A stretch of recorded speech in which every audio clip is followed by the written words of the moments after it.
Tire da sala, por favor. Toda hora eu pego essa caneta aqui, ela não está...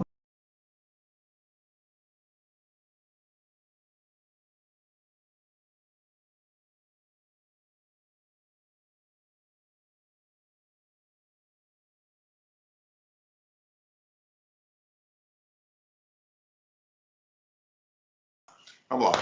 Senhoras e senhores, bom dia. A partir desse momento, o Tribunal de Contas do Estado de Sergipe, através da Ecojan, a Escola de Contas Conselheiro José Amado Nascimento, dá início a mais uma etapa do ciclo de capacitação, licitações e contratos administrativos. Para o que teremos hoje como palestrante, o professor Jacobi Fernandes. Para a abertura do evento, cumprimentar o professor, nós convidamos o conselheiro Carlos Alberto Sobral de Souza, diretor da Ecojan. Bom dia, conselheiro, o senhor com a palavra. Bom dia a todos. Eu quero apenas, em nome da Casa, da Ecojan, e pelo Tribunal de Contas, na pessoa do presidente Luiz Augusto Carvalho de Ribeiro, a quem se deve a formatação desse evento, porque sem apoio da presidência as coisas não funcionariam.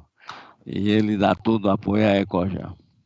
Quero também agradecer a pronta atenção que a Carla Pina e o Marcelo Tavares, pelo pessoal técnico da Ecojan, dão para que este evento tenha bom êxito. Muito obrigado também ao pessoal da equipe da Diretoria de Comunicação e Modernização.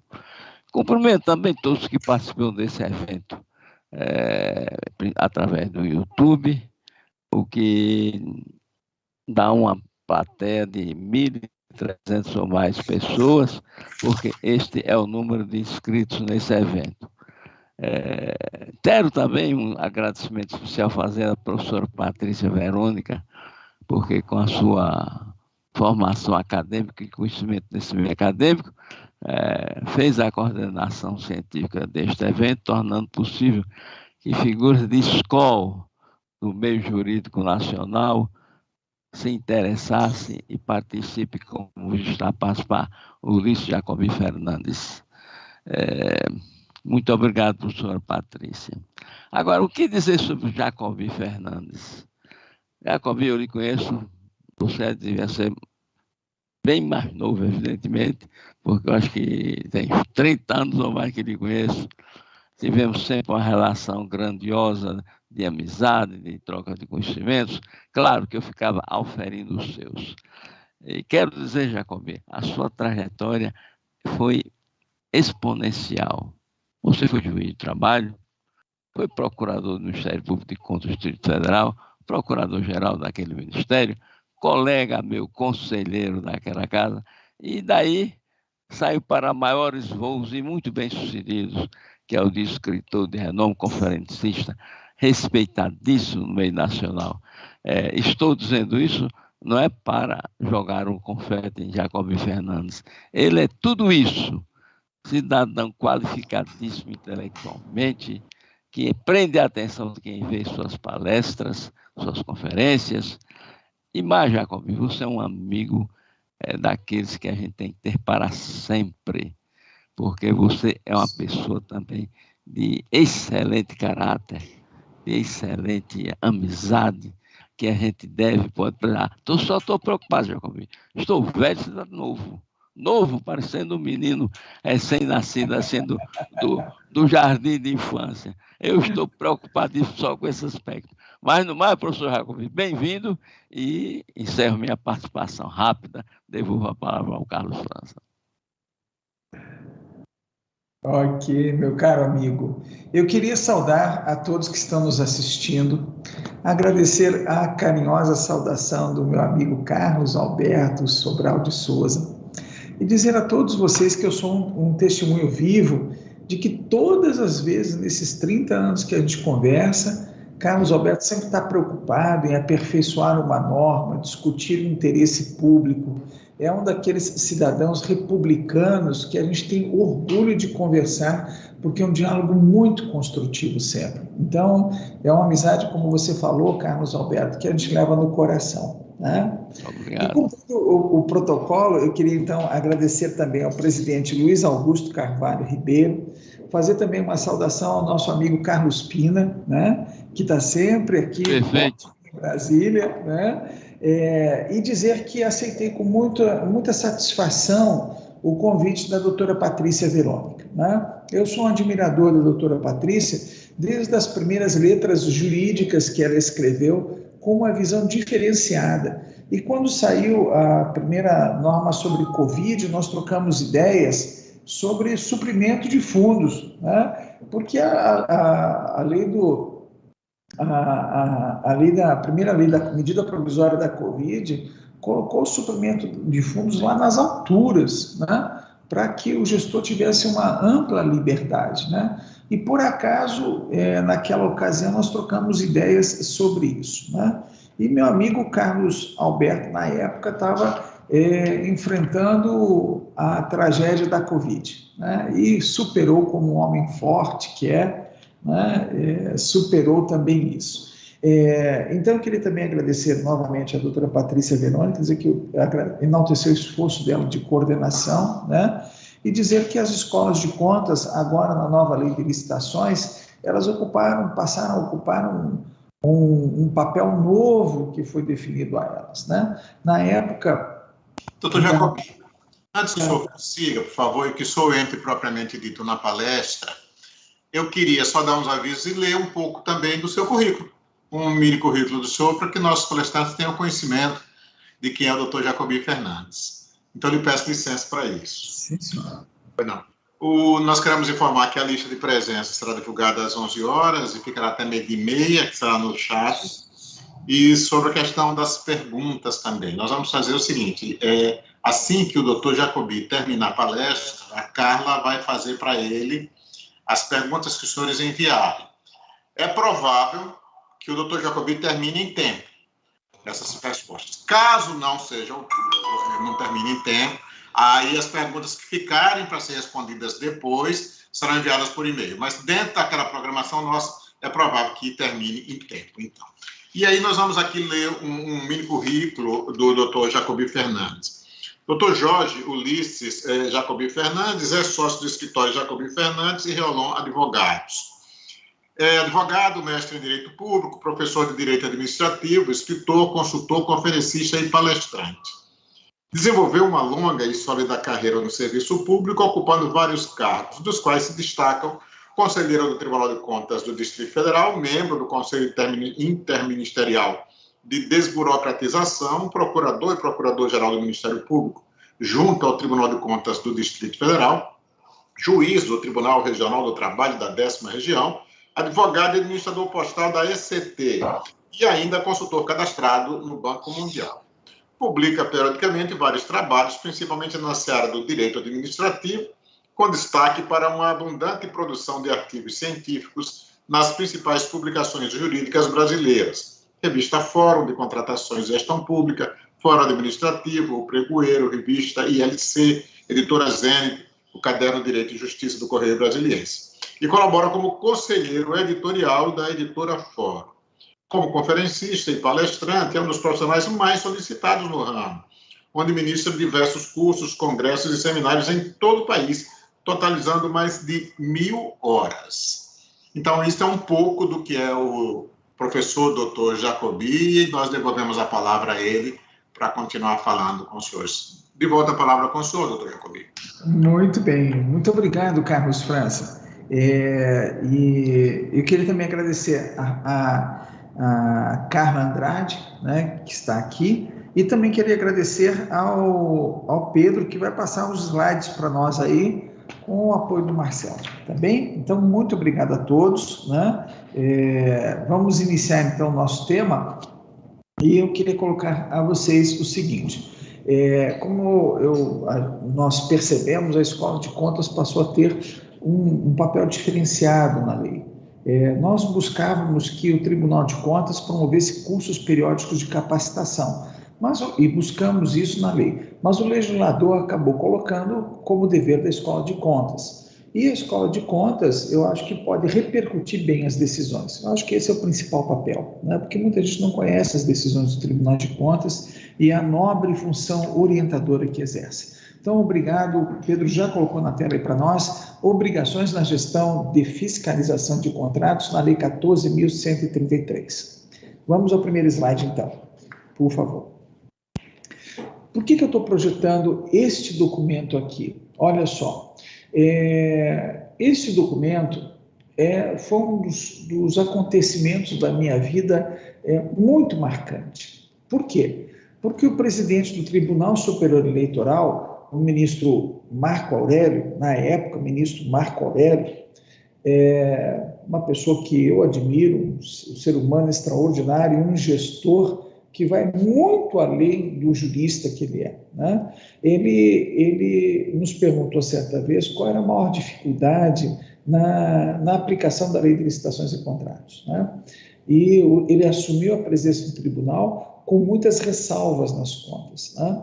Então, nos perguntou, e eu disse, olha, a maior dificuldade, na verdade, não é em licitação, porque no TSE as pessoas são honestas, né? A maior dificuldade está na gestão do contrato. E ele falou assim, então vamos dar um curso para o pessoal. A gente deu um curso, 2 cursos, mas eu falei para ele, ó, é insuficiente. Por quê? Porque se nomeia o gestor do contrato nos mais diferentes níveis da organização. Então, manutenção de veículos, é um sujeito que conhece veículo.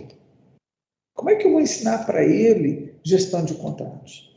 Então, nós discutimos isso e ele perguntou qual é a sua ideia. Na época, ele tinha um diretor-geral, que é o doutor Ataíde Fontoura, e o Ataíde foi quem colocou, falou assim, Jacobi, faz um manual como você fala na sala de aula, né? E eu fiz esse manual de gestão de contratos administrativos na Justiça Eleitoral, que o TSE contratou a editora Fórum para editar. E, para minha surpresa, na época da edição, colocaram meu nome na capa. Então, eu tenho um documento oficial com meu nome na capa, né? Não fiz sozinho esse manual, eu fiz com o apoio dos servidores, porque a gente não vai conseguir nenhuma mudança na administração pública, nenhuma, se a gente não partir do elemento humano, que conhece a norma e aplica a norma. Se ele não conhece a norma, a gente pode explicar, mas fazer ele cumprir a norma exige um compromisso que a gente não alcança pagando a remuneração, né? É por isso as mazelas do serviço público se devem àqueles servidores que lutam para ter um cargo que seja estável para ter direito a não fazer nada, né? E essa parcela, que graças a Deus eu presumo que é uma minoria no serviço público, é que vem atrapalhando o desenvolvimento, porque além de não fazer nada, atrapalha quem quer trabalhar, né? Na turma do deixa como está para ver como é que fica, né? Então, nós fizemos. Ao fazer a norma, o que eu fiz? É a mesma ideia que eu repeti em vários manuais de sucesso que eu trabalhei, né? A gente conseguiu, por exemplo, no estado da federação, reduzir o prazo de uma concorrência de 400 dias entre o pedido e a assinatura do contrato para pouco mais de 120 dias, né? Com impugnações, a média ficou em 120 dias. Então, veja, qual é o grande segredo para gerir contrato, e aos meus amigos que estão dirigindo órgãos na administração pública? O grande segredo, primeiro, é você contratar um consultor que não ache que sabe tudo, né? Que esteja disposto a aprender todos os dias, que siga a poesia, como ensinou o poeta, né? De ser a beleza de ser um eterno aprendiz, né?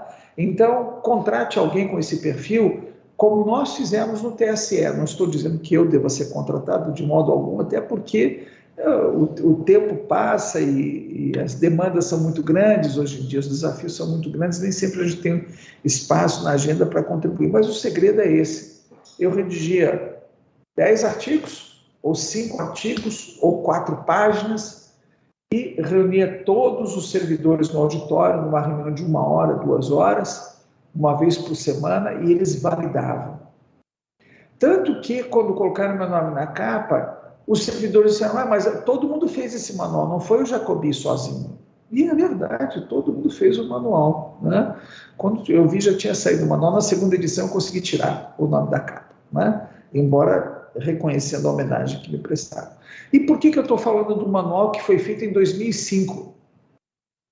Porque tudo que está nesse manual está na Lei 14.133, absolutamente tudo.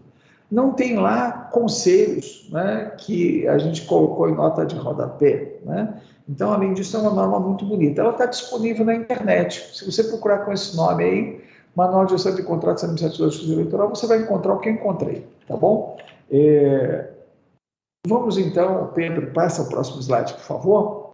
Como estava na Lei de Licitações e Contratos, a gestão do contrato, que é a parte mais importante que nós temos nas contratações. Não é licitação, é a gestão do contrato. Se você tem um gestor do contrato honesto e competente, metade dos seus problemas estão resolvidos, mesmo com uma licitação ruim. E para esse assunto, o legislador da 8666 dedicou 2 artigos, mas foram muito bem escritos. O primeiro deles é o artigo 67, que nós vamos ver a diferença para a nova lei, estabeleceu que a execução do contrato deverá ser acompanhada e fiscalizada por um representante da administração especialmente designado. Permitida a contratação de terceiros para assistir e subsidiá-lo de informações pertinentes a essa atribuição. Então, o que nós temos aqui? Nós temos basicamente 4 lições. Primeiro, que um contrato tem que ter um representante da administração. Alguém que fala em nome da administração. Não é o Zé Mané que a gente coloca para enfeitar o papel. É alguém que está representando a administração. E, portanto, tem que se impor a alto respeito, a dignidade da função pública. Não é o sujeito que vai encher a cara no botequim, no final do contrato, com o preposto da empresa, né? Que aceita ser padrinho dele, que fica extorquindo, mandando currículo para ser admitido na empresa terceirizada. É alguém que representa a dignidade da função pública, né? E eu tive o desprazer, né, de ser procurado por 2 gestores de contrato para defendê-los, porque eles tinham pedido para empregar 3, 4 pessoas na empresa. E com a maior cara lavada, dizendo, mas não foi no contrato que eu sou fiscal, é na empresa, né? Como se pudesse a ética ser dividida no meio, né? Então, vamos lá. Primeira coisa, tem que ter um representante. Ele é especialmente designado. Eu não posso ter na administração a divisão de contratos. Não é isso. A lei quer um ser humano, ela quer um representante e quer que ele seja especialmente designado. Então, o ordenador de despesas designa lá fulano de tal para ser o gestor do contrato, ok? Agora, reconhecendo as limitações humanas, o legislador permite à administração contratar pessoas para ajudar esse representante dela e para dar informações.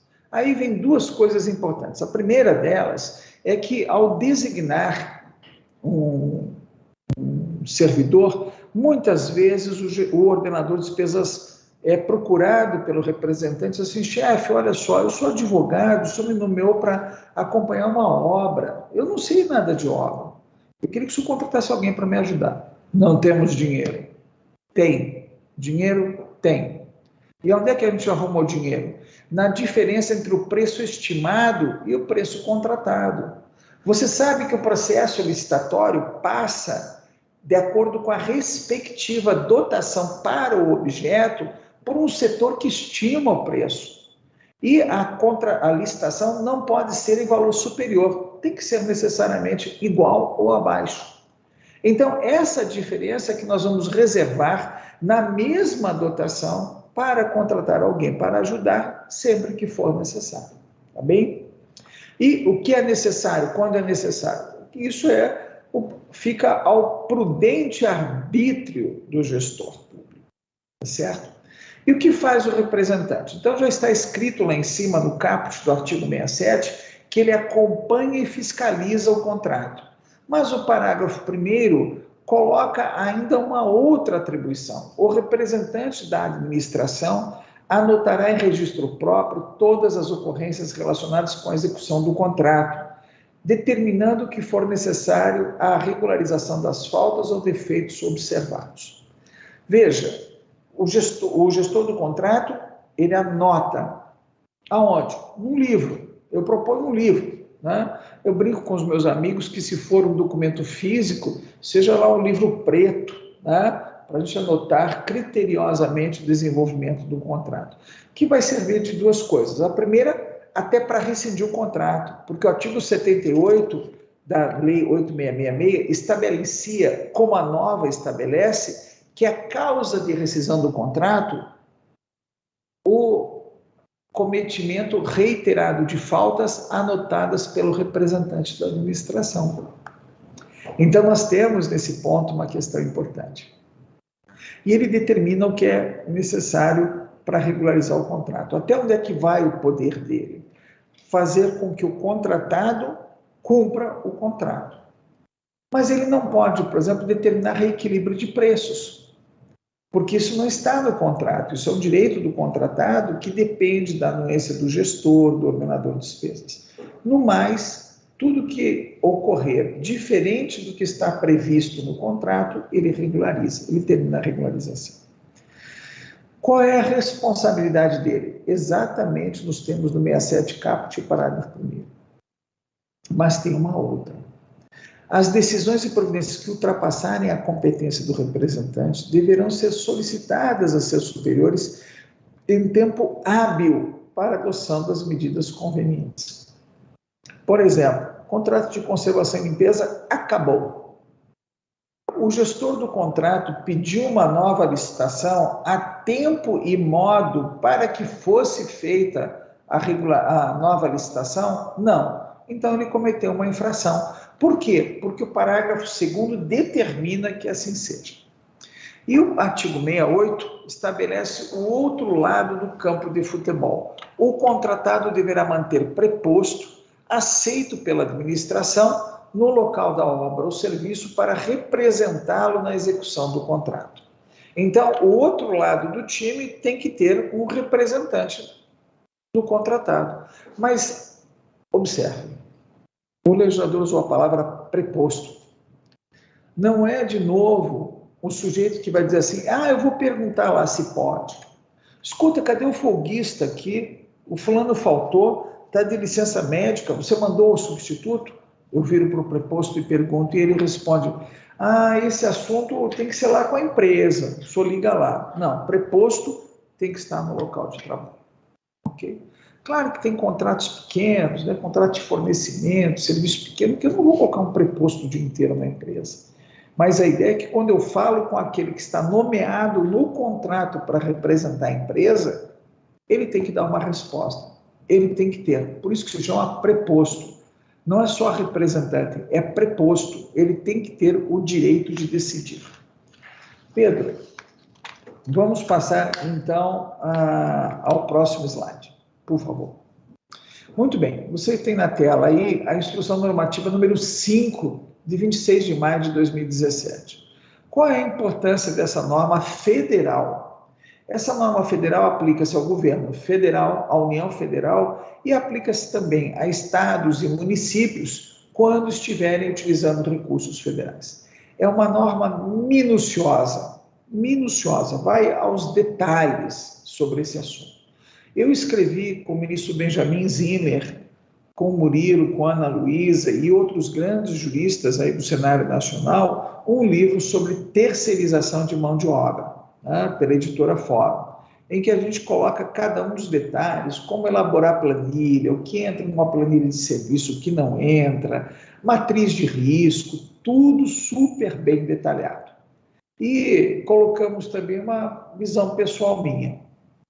Aí, Pedro, pode voltar a tela para mim, por favor? Aí colocamos uma visão minha. Qual é a nossa visão sobre a terceirização de mão de obra? É que a administração deveria estabelecer apenas as suas obrigações e não estabelecer o dever de ficar fiscalizando o que é da competência dos outros fazerem. Né? Como isso ocorre? Normalmente, a legislação passou a atribuir erradamente à administração a fiscalização de tributos e encargos sociais. E por que erradamente? Porque você colocou esse dever na mão de quem não ocupa carreira de Estado. Essas funções de arrecadação de tributos e fiscalização de encargos sociais são, por força de lei, privativas das categorias de auditor fiscal. E aí, o Congresso Nacional, desconsiderando isso, passou a estabelecer como obrigação fiscalizar os recolhimentos de tributos. Nós propusemos na Lei 14.133 que essa obrigação ficasse com os órgãos encarregados.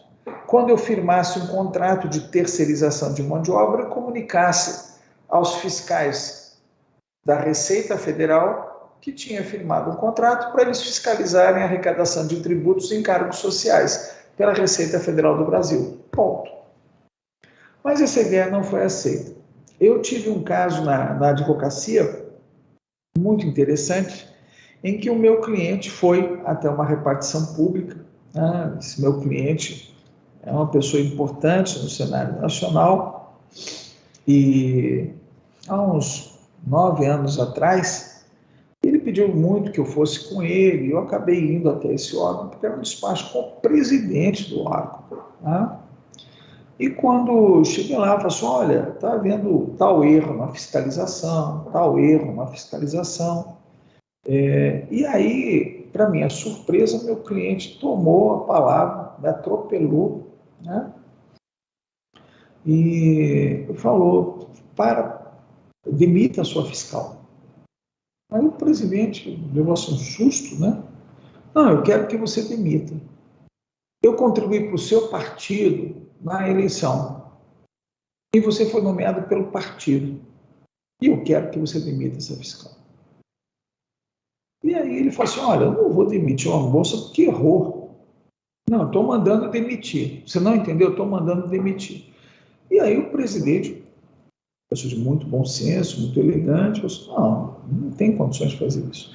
E para minha surpresa, o meu cliente partiu para cima fisicamente do presidente, chamando de um monte de coisa lá, de ingrato e tal, né? Então, veja, se nesse nível ocorre pressão sobre um fiscal de contrato, que não ocupa a carreira de Estado, imagine no dia a dia como isso se passa. Então, no livro Terceirização de Mão de Obra, eu levanto de novo a questão de que o fiscal do contrato deveria se preocupar com a execução do objeto, com a qualidade da execução do objeto. Com o recolhimento dos encargos e tributos, ele deveria comunicar aos órgãos de arrecadação os pagamentos realizados. Mas não foi isso, não foi essa a opção do legislador. Ainda. Um dia a gente vai mudar isso, com certeza, né? Mas ainda não. Na atualidade, o gestor do contrato tem o dever de fazer a verificação, inclusive do recolhimento de tributos e encargos sociais. Para livrar o servidor dessa espinhosa missão para a qual ele não está qualificado, porque quando o ordenador de despesas designa o gestor do contrato, ele está preocupado em designar alguém que conhece o objeto da execução e não que conhece a burocracia quase impossível de se conhecer da legislação tributária. E olha que eu trabalho com isso todo dia. Pois muito bem, qual é a regra que nós temos proposto? Que inclusive, por exemplo, no estado do Mato Grosso já se adota, né? Contrata-se uma pequena empresa de contabilidade para conferir carteira de trabalho, nota fiscal, recolhimento, GFIP e dar um parecer.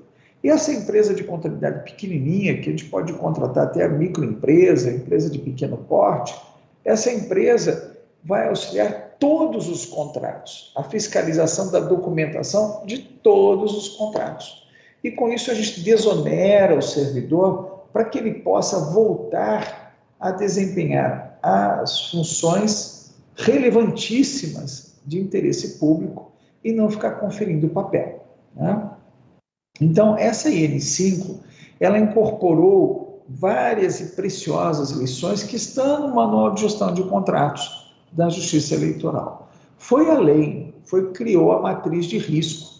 E está muito bem colocado. Criou regras de governança. Então, mesmo que você, no estado de Sergipe, não esteja sujeito a essa norma, a minha sugestão é que você tente adaptar, não é copiar, adaptar para a sua própria instituição. E aí vem uma outra reflexão importante. Quando eu tenho normas, o Tribunal de Contas não pode punir quem cumpre normas. Se eu estiver cumprindo normas, eu estou protegido. Essa é uma das grandes possibilidades da gente construir mecanismos de defesa. É claro que eu posso estar cumprindo as normas, ser gestor do contrato e ser corrupto, né? Receber propina da empresa, na minha conta. Mas isso é um outro processo. Normalmente, os tribunais de contas não têm um sistema cooperativo, liames cooperativos com investigações. Mas os órgãos de investigação hoje comunicam aos tribunais de contas e pedem a colaboração. Então, o Tribunal de Contas não pode mandar seguir um servidor, fazer interceptação telefônica, não dispõe dos meios que dispõem as autoridades policiais e o Ministério Público, quando autorizado por um juiz, não dispõe desses meios, mas dispõe de outros, a verificação completa da documentação. E quando quebrado o sigilo fiscal, bancário e telefônico, por vezes os tribunais de contas são demandados no trabalho cooperativo. Muito bem, colocado nesse cenário, o servidor fica mais protegido cumprindo normas. Eu fiz isso mais de uma vez na minha vida e isso me serviu assim, de preciosas lições, né? Quando eu fui trabalhar no serviço público, em 1978, né? Em 1981, quando eu assumi a minha primeira chefia, já concursado, eu coloquei uma regrinha muito simples, uma regra de bom senso. Telefone aqui se atende até o terceiro toque. Chefe, demorou para atender telefone? Não, eu não ficava o dia inteiro. Eu falava, não atende telefone. Beltrano, o telefone está tocando. Não, o telefone aqui se atende até o terceiro toque. E baixou uma norma. Quem que atende o telefone? Quem estiver mais perto. Foi pegar o cafezinho, passou perto do telefone, tocou, atenda. Ok? Porque um chefe, segundo Eli Lopes Meireles, que foi grande expoente do direito administrativo brasileiro na década de 70 e 80, ele colocava que o chefe tem o poder de editar normas, dar ordens e editar normas. O que é uma norma? É uma ordem repetida. Então, dentro do meu poder hierárquico, eu fiz isso. Quando eu fui juiz do trabalho, também, e tive inclusive que revogar normas, né? Tinha uma norma lá que o reclamante tinha que se apresentar de sapato, né? E as mulheres e advogadas com vestes talares. O que é uma veste talar? É uma veste que cobre até o talo, que a gente fala aqui, o tornozelo, né? Então, as mulheres tinham que vir, né? Ou de calça comprida ou vestes talares, né? Eu fui juiz 10 anos depois dessa norma, me trouxeram a questão, eu disse, não, revoga-se isso. Falei, trajes, as advogadas e os servidores têm que se apresentar em trajes compatíveis com a dignidade da justiça. Ficou subjetivo, isso ficou subjetivo. As partes não, porque eu estou trabalhando, eu sou juiz do trabalho, era juiz do trabalho, eu estou julgando o trabalhador, às vezes não tem dinheiro para... Eu estou acompanhando aqui o que vocês estão vendo na tela por um computador de retorno, né? Então agora chegou aí a arte da nova lei de licitações. Note que quase tudo que nós falamos antes, a gente encontra aqui na norma repetido, mas com uma redação mais primorosa. Vamos lá. Artigo 117. A execução do contrato deverá ser acompanhada e fiscalizada por um representante, por um ou mais fiscais do contrato. Primeira evolução. o legislador admite que você nomeie uma equipe. Eu tenho sugerido grupo de trabalho, GT do contrato tal, GT do contrato tal. A execução do contrato deverá ser acompanhada e fiscalizada por um ou mais fiscais do contrato. Representantes da administração especialmente designados, conforme requisitos estabelecidos no artigo 7º desta lei. Bom, o que significa isso? Eles são especialmente designados. Eu tenho a designação, tal como deveria ter ocorrido na 8666, por portaria ou por ofício. É importante que o contratado saiba com quem ele tem que falar. E saiba mais, saiba o nome e tenha o contato. E dizendo se tem o WhatsApp ou não. E o gestor do contrato tem que documentar tudo. Se ele recebe uma mensagem por WhatsApp, ele manda imprimir e coloca no processo. Ou ele salva em e-mail eletrônico e coloca na pastinha do processo. Tá certo? Quais são esses requisitos do artigo 7º? O artigo 7º da Lei 14.133, para muitos autores, ela invadiu competências dos estados e municípios. Por quê?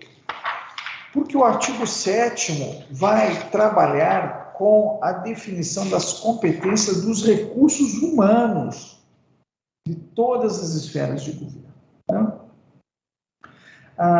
Aqui, no artigo 7º, foi estabelecido que caberá à autoridade máxima do órgão da entidade ou que as normas de organização administrativa indicarem promover a gestão por competências. O que é a gestão por competências? Você define norma e nessa norma você define competência e vai buscar o servidor dentro das competências de cada um dos órgãos. Não é eu vou designar um competente, não é isso. Isso é juridicamente tem um sentido próprio. E designar agentes públicos para o desempenho das funções essenciais, desde que sejam preferencialmente servidor efetivo ou empregado dos quadros permanentes da administração pública. Aqui é preferencialmente. No artigo 8º, quando ele vai falar de agente da contratação, ele diz que tem que ser integrante do quadro permanente. Ou seja, nós temos aí uma limitação que o artigo 117 não abraçou. É preferencialmente servidor. Ou pelos respectivos substitutos. Olha a inovação que ocorreu. Quando designar o gestor do contrato, ele designa um substituto. E manteve a ideia de que é permitida a contratação de terceiros para assistir e subsidiá-los com informações pertinentes a essa atribuição. Perfeito? Então, eu tenho a designação do gestor do contrato, eu tenho também a designação do fiscal, eu tenho que observar os requisitos do artigo 7º, que é aquela história de vedação de parente, tem um monte de coisas lá no artigo 7º, eu recomendo a leitura, e também que eu posso contratar terceiros, tal como poderia na 8666. O fiscal do contrato anotará em registro próprio todas as ocorrências relacionadas à execução do contrato, determinando o que for necessário para a regularização das faltas ou defeitos observados. Olha só, esse é um ponto importante. Não tem o lero-lero. É papel, é escrita, é documentação. Mandou o WhatsApp, eu já disse, salva lá na pasta de arquivos, tá? Do contrato.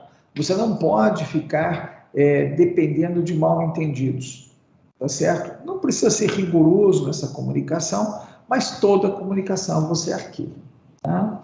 Olha, eu já determinei aí que as condições de asseio do pessoal que frequenta o órgão da sua empresa não estão adequadas.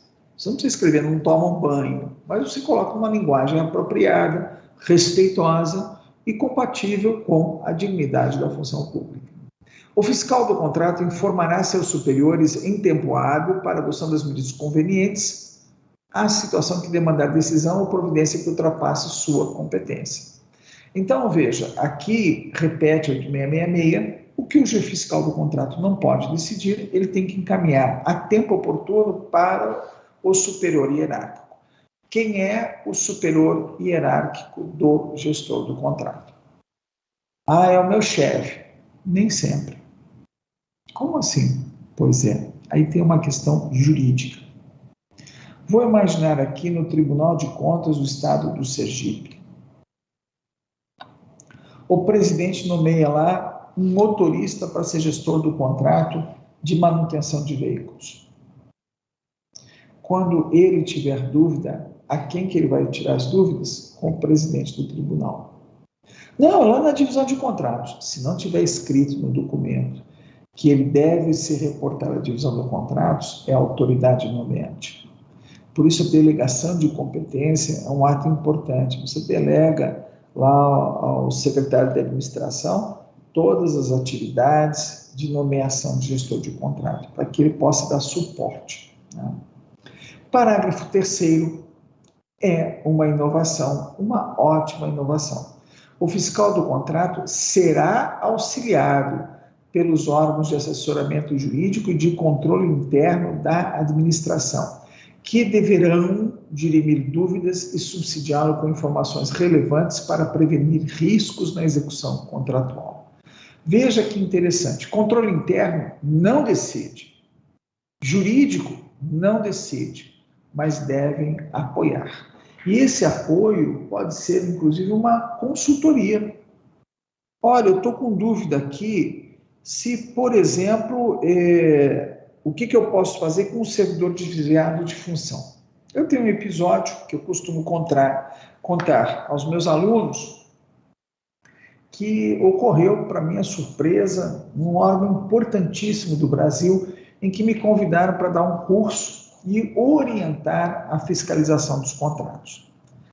Depois desse episódio exitoso da Justiça Eleitoral, eu fui chamado para ministrar curso nessa área. E um dos episódios foi o seguinte: olha, eu tenho aqui, nesse contrato, mais ou menos 20 garçons. E quando alguém pede café, sempre demora, porque não tem garçom suficiente. E tem 20 garçons, é muito mais que suficiente. Embora esse órgão seja muito importante, é muito mais que suficiente.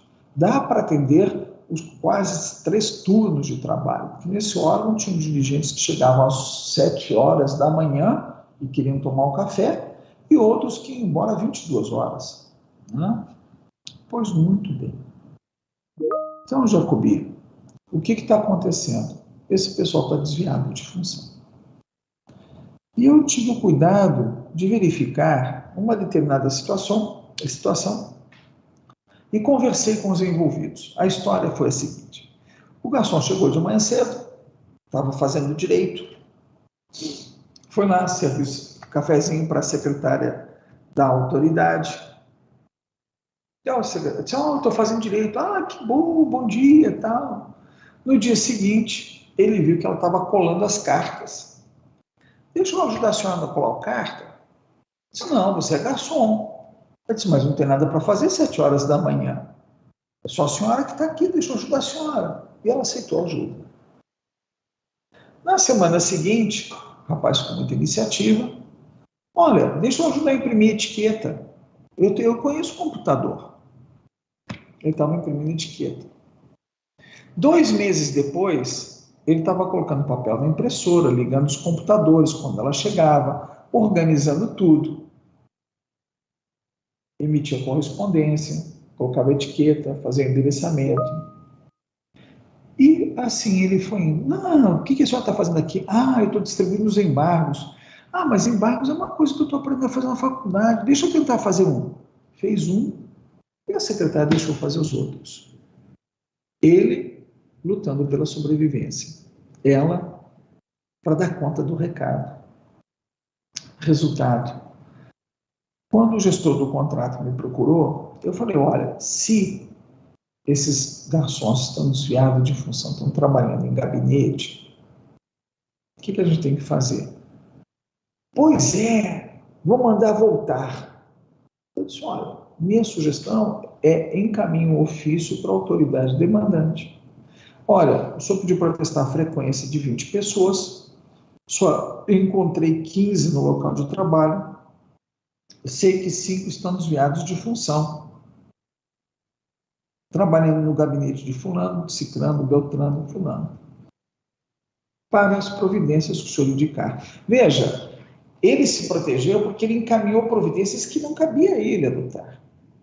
Por quê? Essas pessoas já estavam internalizadas. O gestor do contrato levou o caso ao secretário-geral desse órgão, o secretário-geral levou ao presidente, o presidente reuniu com o colegiado e falou, estamos com um problema.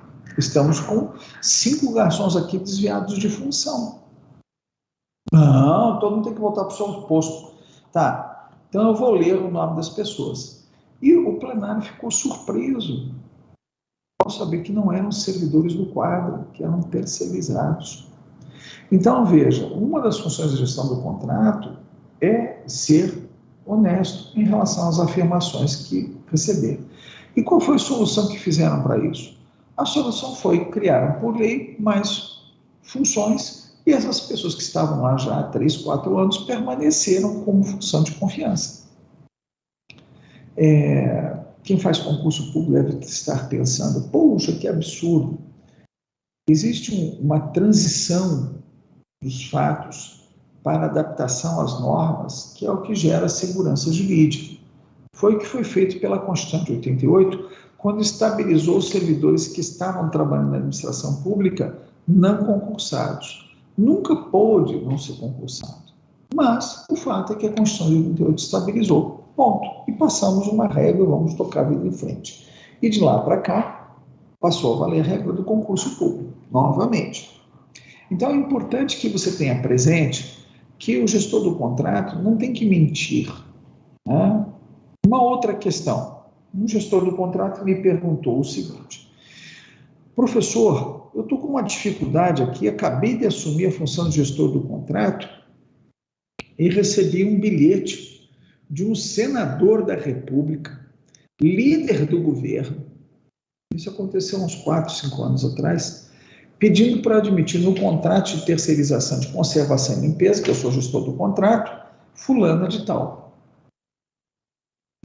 E eu vou responder para o senador, que eu sou um cara honesto, porque não sei o quê, já ia fazer aquele escândalo, né? O que é absolutamente impróprio. Eu disse, não. O que está na lei comunica a autoridade superior, está lá. Tá? No parágrafo 2º do 67, agora está repetido no parágrafo 2º do 117.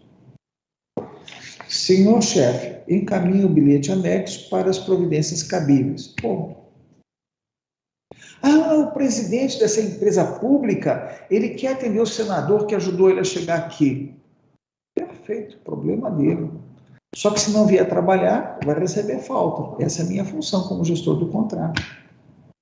Ok? Cada um o seu papel. E cumprir a norma é uma questão de proteção. O que aconteceu com isso?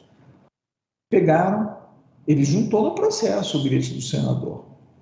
Juntou o pedido à autoridade superior. E a autoridade superior o procurou e disse, isso nunca aconteceu antes. A gente leva o bilhete de 1 por 1 e você chama a empresa e pede para ela admitir. Ele disse, eu não posso fazer isso. Eu não posso fazer isso porque eu não posso interferir na nomeação de pessoas aqui dentro. Mas o senhor pode. Eu não posso. Perceba que cada um tem sua função. Tem o técnico, tem o político. Eu, Jacobi Fernandes, aprovo essa conduta?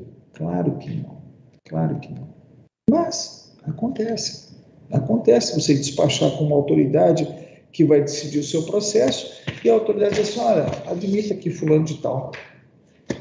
Aqui no escritório não dá para admitir, que aqui tem outras regras de nomeação, mas isso é possível. Né? Então, veja, dentro da administração pública, a ideia de empregar alguém não pode mais ser feito como era antigamente. Né? Então, hoje, o que a gente tem proposto ao gestor do contrato? Não é da competência dele decidir se admite ou não, se vai correr risco com aquela admissão ou não. Caminha para a autoridade nomeante dele, no gestor do contrato. Cada um resolve o seu tipo de problema. Pedro, vamos passar ao próximo? Slide. Obrigado. No próximo slide, a gente vai encontrar a ideia da responsabilização. Na hipótese, parágrafo 4º, na hipótese de contratação de terceiros prevista no caput deste artigo, deverão ser observadas as seguintes regras. A empresa ou profissional contratado assumirá a responsabilidade civil objetiva pela veracidade e pela precisão das informações prestadas, firmará termo de compromisso de confidencialidade e não poderá exercer atribuições própria e exclusiva de fiscal de contrato. Ok? Então, veja, A empresa contratada para ajudar o fiscal do contrato, ela não vira fiscal do contrato, né? A empresa, ela auxilia, a decisão é do gestor. Atualmente, então, nós temos um cenário. Desculpe, a administração pode contratar um terceiro para assistir e subsidiar, que eu sempre recomendo, contratar uma empresa de contabilidade para fazer a verificação de toda a documentação, recolhimento de encargos e tributos, e ainda o controle interno e o órgão jurídico para tirar outras dúvidas, né? Mas quem exerce a competência de gestão de contratos é o representante da administração ou os representantes da administração.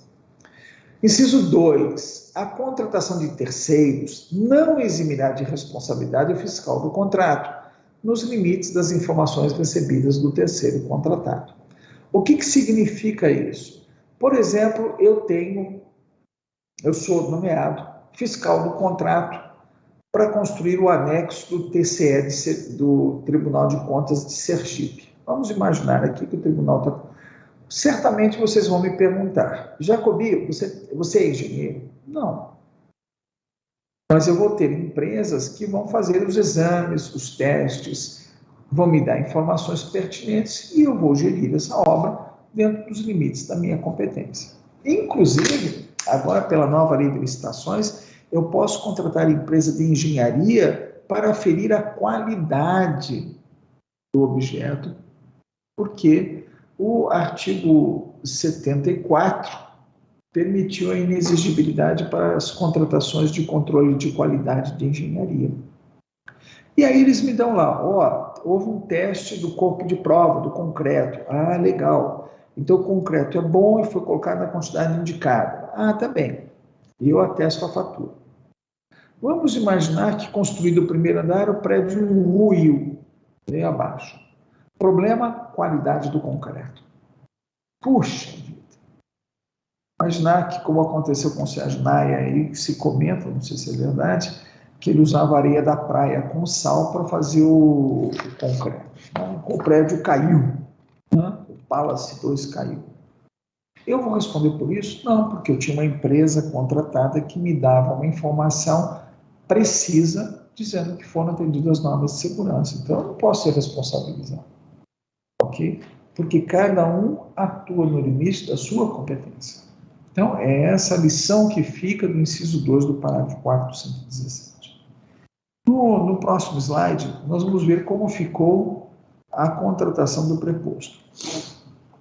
Repetiu a norma anterior com uma pobreza franciscana. Tá? O legislador aqui perdeu uma oportunidade de resolver grandes conflitos do dia a dia. Artigo 118. O contratado deverá manter preposto, aceito pela administração, no local da obra ou do serviço para representá-lo na execução do contrato. Um dispositivo terrível, como foi o da 8666. Por quê? Porque é incompleto, porque não gere bem a situação. Por exemplo, eu tenho aqui um contrato de manutenção de elevadores. Eu tenho que ter um preposto no local da obra, no local do serviço? Não. Ele vem, presta o serviço e vai embora. E aqui o que a gente tem que fazer? Um esforço de hermenêutica. Mas na cidade de Aracaju tem que ter um preposto da empresa. Ah, tá. Por exemplo, o meio de comunicação com o preposto. Ali deveria ter colocado. Na assinatura do contrato deveria ser previsto o meio de comunicação com o preposto, que tem a obrigação de atender no horário comercial, exceto se o serviço for executado fora do horário comercial. Portanto, tem muita coisa que um legislador poderia ter colocado aqui dentro do âmbito das normas gerais. Mas foi muito conciso. E se foi muito conciso, na sua regulamentação, você tem que aprimorar isso. Tá certo? Não pode deixar uma norma incompleta como essas atrapalhando a fiscalização dos contratos. Vamos ao próximo slide, Pedro, por favor. Eu quis trazer para você o artigo 115, que é a baliza da gestão do contrato. Tem um dispositivo igual no artigo 66 da Lei 8666. Artigo 66. Artigo 115. O contrato deverá ser executado fielmente pelas partes. Quer dizer, o que está escrito tem que ser executado, de acordo com as cláusulas avançadas e as normas desta lei. Veja que tem dois conjuntos em pé de igualdade. É evidente que a lei prevalece. O contrato deveria estar harmônico com a lei. Mas se não estiver, eu tenho o primeiro conflito que eu tenho que resolver. E cada parte responderá pelas consequências de sua inexecução total ou parcial. O que significa isso? Que foi dada uma paridade de armas. A administração não executa a sua parte, ela tem que responder por isso. O contratado não executa a sua parte, ele tem que responder por isso. Por exemplo, a gente tem casos de reequilíbrio econômico-financeiro do contrato que são decididos um ano e meio depois. É justo? Claro que não. A administração, durante um ano e meio, se apropriou de recursos que não eram seus, porque era devido ao reequilíbrio econômico-financeiro do contrato. Deixa de fazer o reajuste. Reajuste é só se pedir. Não está no contrato, né? Depois de 12 meses, por que eu tenho que pedir? Para ter mais um papel na administração? Não faz sentido, né? Ou para ter mais alguém com o direito de corromper? Qual é o sentido de eu ter que fazer requerimento se está na lei, está no contrato?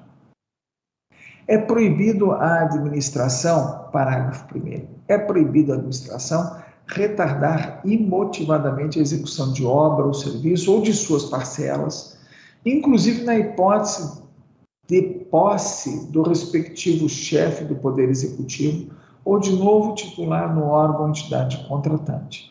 Nós temos que romper completamente um cenário que existe hoje de um regime feudal que está sendo praticado na administração pública com a omissão dos órgãos do judiciário e dos órgãos de controle. O prefeito mudou, ele não tem direito de espancar os ex-contratados. Vocês são aliados de quem esteve antes na administração. Rescindir todos os contratos e contratar tudo por emergência. Isso não existe. O princípio republicano é exatamente res publica. O dinheiro público é de todos nós e de cada um. Então, o principal dever é que a administração não pode, a cada início de gestão, romper contratos. Aqui em Brasília, nós temos um dos maiores monumentos de desperdício público nacional. Foi construído o Centro Administrativo do Distrito Federal, construído e equipado. E os governos seguintes decidiram que não iam colocar a sede do governo em Águas Claras. Lá é para funcionar a sede administrativa, o Palácio do Buriti era para ter só a sede política, só o gabinete do governador e implodir aquele prédio velho que é anexo do Buriti, né? A gente teria lá toda a sede administrativa, onde passa metrô, reunindo as partes mais difíceis da cidade. Mas não fizeram isso. E aí a gente tem um cenário difícil. Ou a gente condena o governador que tentou transferir a sede para lá, ou a gente condena os governadores seguintes que não transferiram a sede para lá. Então, veja, uma decisão política que não foi uma decisão de Estado e acaba trazendo um ônus enorme para todo mundo. Por quê? Porque a empresa que fez o edifício tem o direito de receber. E o complexo administrativo lá é muito grande, né? Muito bonito também. Então, é fato que isso aconteceu na capital da República, né? Nas contratações de obras e serviços de engenharia, sempre que a responsabilidade pelo licenciamento ambiental for da administração, a manifestação prévia ou licença prévia, quando cabíveis, deverão ser obtidas antes da divulgação do edital. Né? Esse aí foi promulgação de partes vetadas, né? No parágrafo 4º. Pois muito bem, é recorrente atraso de obra por questão de licença ambiental. A gente tem que obter antes da divulgação do edital da obra, evidentemente, né? Então, por quê? Porque vou fazer uma obra se eu não tenho apoio lá da área de ambiental. Vamos prosseguir, Pedro? O parágrafo 5º dispõe: em caso de impedimento, ordem de paralisação, suspensão do contrato, O cronograma de execução será prorrogado automaticamente pelo tempo correspondente, anotadas tais circunstâncias mediante simples apostila. A apostila não se publica. A apostila é ato unilateral da administração. Infelizmente, nós temos uma decisão do Tribunal de Contas da União que legislou no caso e estabeleceu que não é automaticamente, é por requerimento da parte. Mas eu proponho que vocês ignorem solenemente uma decisão que não é jurisprudência, uma decisão isolada e que contraria a lei. Se o atraso ordena a paralisação, impedimento da obra, suspensão do contrato, eu tenho que imediatamente lavrar uma apostila para que esse prazo seja colocado no contrato. E aqui o legislador não fala quem deu causa a essa questão, Fala que, ocorrendo esses 3 eventos, impedimento, paralisação, suspensão do contrato, o cronograma tem que ser. Uma sugestão que a gente tem dado aos que são contratados pela administração é que, havendo atraso do pagamento, já peça imediatamente a suspensão. E se for superior a 30 dias, sem previsão de retomada, que simplesmente faça a suspensão dos contratos de trabalho, com o apoio do sindicato para ter validade e coloque lá na frente a suspensão. E peça para a administração apostilar o contrato. O gestor do contrato é que tem essa responsabilidade de trabalhar pela apostila do contrato. Muitas vezes, como ocorreu agora na pandemia, a administração é levada a essa questão de ter que suspender contratos e priorizar recursos para o orçamento, alterando pelo QDD, quadro de distribuição de despesa, alterando a distribuição da despesa para fazer frente a outras necessidades prementes.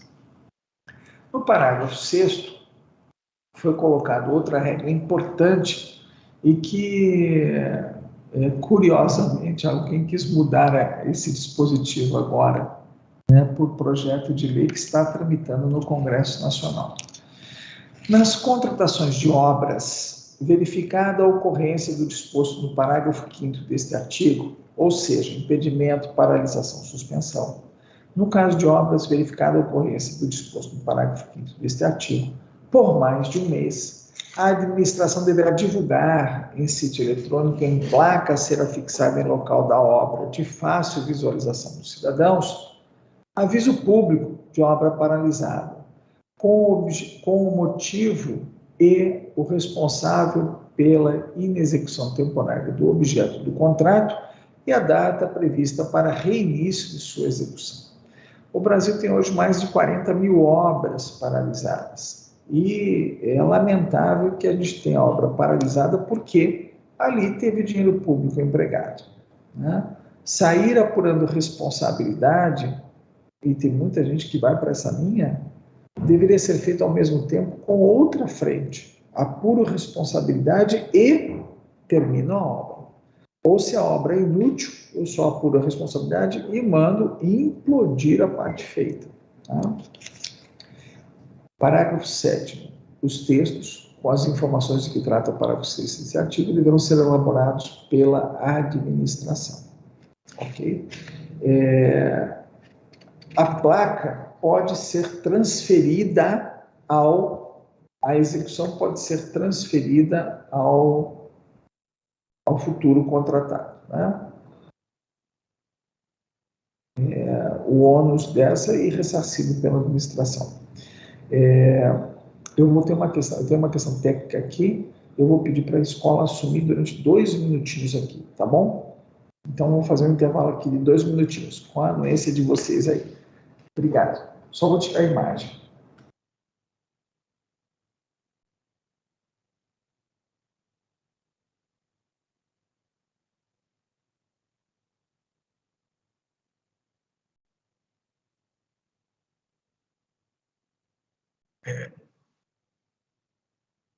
Já, o seu Foi dada pausa ou é para tirar a imagem agora?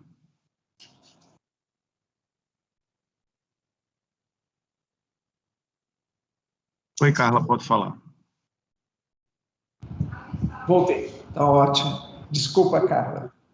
Doutor Jacobi. Sim, senhor. Antes que o senhor prossiga, eu tenho uma mensagem especial aqui que o conselheiro Carlos Alberto me fez portador. França, só mais uma pergunta. Doutor Jacobi, pode manter no slide onde parou? Sim, senhor, Pedro. Pode manter o slide onde parou. Tá, ok. Então, aí eu tenho uma mensagem aqui que o doutor Carlos Alberto, o conselheiro Carlos Alberto, me incumbiu, e eu vou passar para o senhor agora, antes que o senhor prossiga com a palestra. O conselheiro Carlos Alberto pede ao senhor que leve ao seu filho, doutor Murilo Jacobi, uma saudação especial da parte dele. O doutor Carlos Alberto diz o seguinte, que o doutor Murilo é um grande advogado, um dos maiores advogados desse país, excelente palestrante, que segue brilhantemente os passos do pai. E ainda brinca dizendo o seguinte, quem herda não furta. E o doutor Carlos Alberto reforça, professor, que em um futuro próximo a Ecojan, Escola de Contas, conselheiro José Amado Nascimento, da qual o conselheiro é diretor, quer ter o doutor Murilo aqui no TCE, colaborando com a sua sapiência, como hoje está fazendo o pai dele, o professor Jacobi Fernandes. Foi essa mensagem que o doutor Carlos Alberto me incumbiu de passar para o senhor. Doutor Carlos França, mas eu fico muito feliz com o senhor transmitindo essa mensagem ao meu estimado amigo Carlos Alberto, né? Porque uma das minhas grandes alegrias na vida é ver os meus filhos abraçando a minha carreira e fazem isso espontaneamente, né? Eu sempre digo aos meus amigos que eu nunca forcei eles a seguir a carreira jurídica, né? Eles fazem porque realmente eles viram o meu entusiasmo, né? Pela luta pelo direito, por ensinar, né? E eu já tive o privilégio de dar aula junto com o Murilo e confesso a você que eu também aprendo com ele, né? É uma fase da vida maravilhosa, né? Eu estou com 61 anos de idade e ele com 30 e alguma coisa, né? 35 anos, 36 anos, e eu fico muito feliz de ver o sucesso dele, mas muito mais feliz quando ele recebe o reconhecimento do meu estimado amigo Carlos Alberto, né? Então, é uma mensagem do Carlos Alberto que me tocou o coração mesmo. Muito obrigado, Carlos Alberto. Obrigado, Carlos França, pela retransmissão da informação. Muito obrigado. De uma forma muito elegante. Vamos voltar, então, Pedro, no mesmo slide que estávamos, e eu peço novamente desculpa a todos aí pela interrupção imprevista aí, mas era uma ligação que eu não pude me furtar, porque estava um assunto pessoal que demandava a minha intervenção imediata, né? Muito bem, vamos então, nesse dispositivo nós vimos aqui um conjunto de regras que era a minha missão estabelecer. Qual era a minha missão? Minha missão nesse evento, que a Escola de Contas, que a doutora Patrícia e o doutor Carlos Alberto me convidaram, e que o Tribunal de Contas me convidou, era definir as balizas mais importantes da gestão do contrato. E eu fiz questão de ilustrar o conhecimento que nós estamos construindo, né, no dia de hoje, com alguns episódios que passei muito difíceis, né? Você sabe que são coisas muito difíceis você receber uma carta de um senador para um servidor que às vezes está em estágio probatório para pedir para a empresa admitir alguém, né? E por que ele não pede para a empresa? Porque ele sabe que pedir pela administração é muito mais eficaz, se fosse possível interferir na gestão. E aí, certamente, vocês vão imaginar, os meus alunos, né, os gestores públicos que me assistem, professor, a gente quer a receita do bolo. O que é a receita do bolo? A gente quer saber como fazer. Porque, olha só, a gente tem um conjunto de normas que a gente tem que aplicar. E eu vou revelar a todos o segredo do meu trabalho nessa área de fiscalização. Para vocês terem uma ideia, eu dei um curso de gestão de contratos no Supremo Tribunal Federal, que, sinceramente, é uma instituição com servidores altamente qualificados, né? Altamente qualificados. E fui lá e teve várias situações que eu coloquei para eles. O mais importante é você pegar um contrato e dar cumprimento. E registrar esse cumprimento num livro de registro das irregularidades, das anotações. Você ser célere em atestar uma fatura, porque o dinheiro de uma empresa, e essa empresa vai pagar empregados. E quando você atrasa com isso, com a burocracia desnecessária, por que eu tenho que levar 30 dias para atestar uma fatura? Atestar em 5 dias, em 3. É porque eu tenho que fazer o relatório. Faça antes de acabar o mês. Deixa tudo prontinho. O relatório a gente faz todo dia, né? Então, a disciplina, a organização fazem diferença. E eu ministrei esse curso e, para minha surpresa, 3, 4 meses depois me chamaram para dar um curso. O mesmo curso, com o mesmo conteúdo programático, na mesma instituição.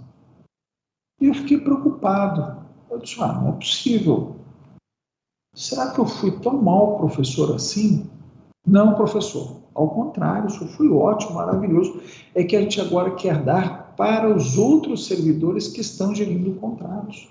Que coisa maravilhosa.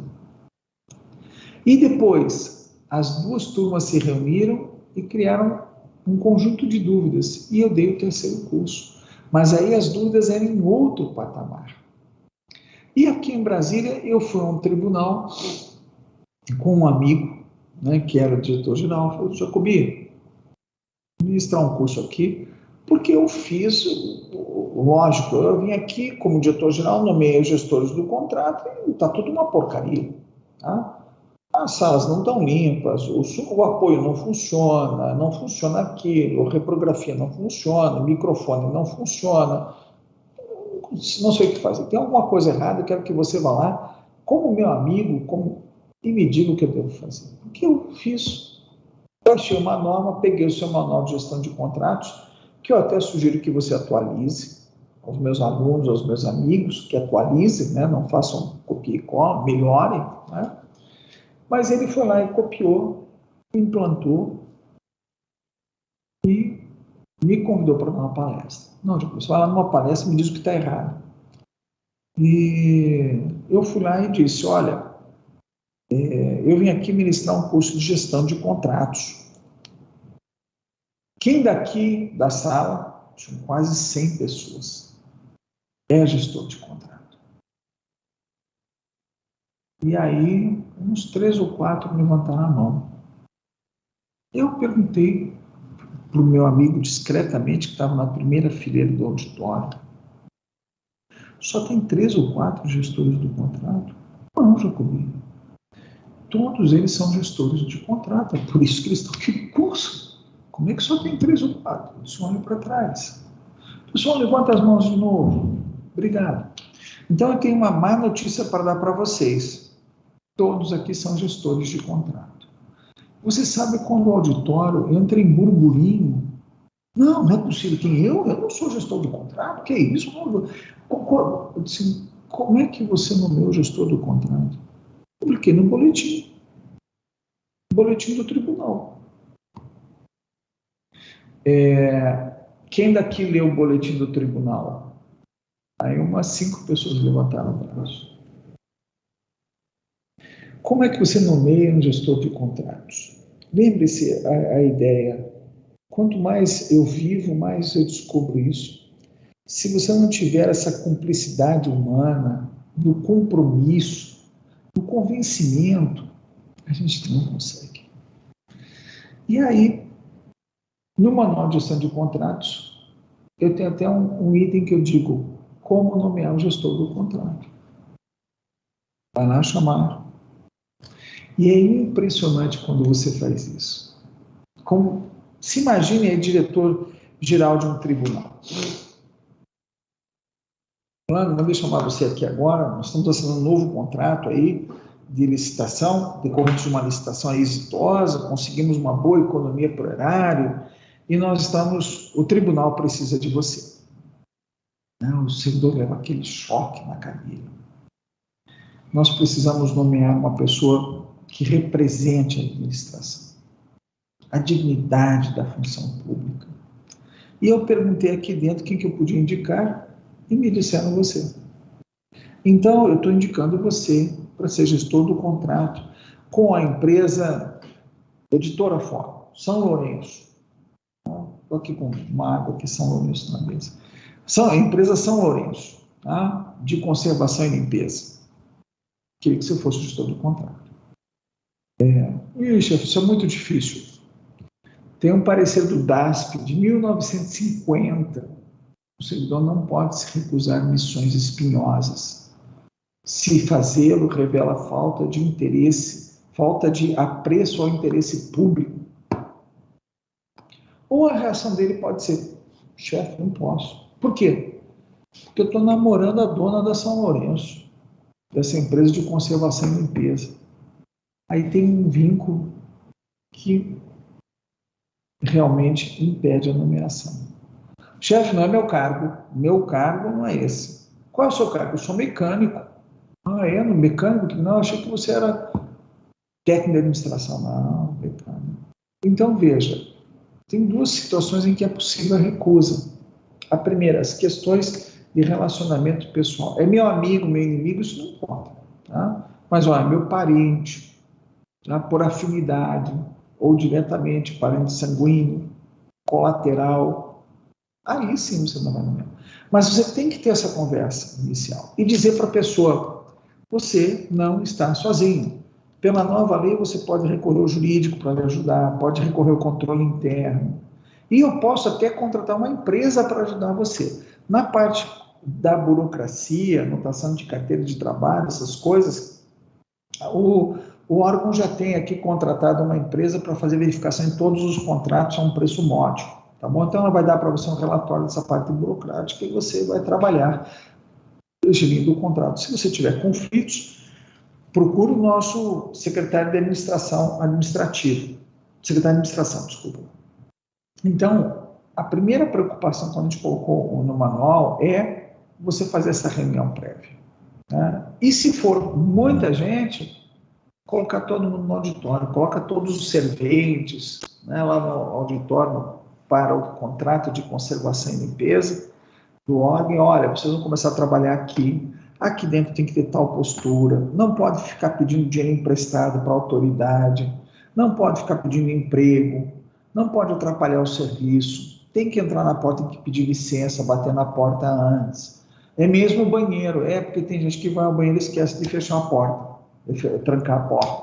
Então, bater na porta, entrar, você tem que deixar as coisas organizadas, né? Não pode ficar parando o serviço para ficar falando no celular. Você dá aquelas ideias. Por exemplo, eu fui trabalhar num órgão, primeiro dia de trabalho, cheguei, tive a posse, tal, aquela solenidade toda, que é ótimo para a liturgia do cargo. No segundo dia, cheguei de manhã cedo, uma pessoa me parou dentro do órgão. O senhor é novo aqui? Eu disse: pois é, tomei posse ontem. Eu estou com uma situação muito difícil, minha filha, não sei o quê e tal, precisando de dinheiro emprestado. Puxa, olha o constrangimento. Não pode. Não pode.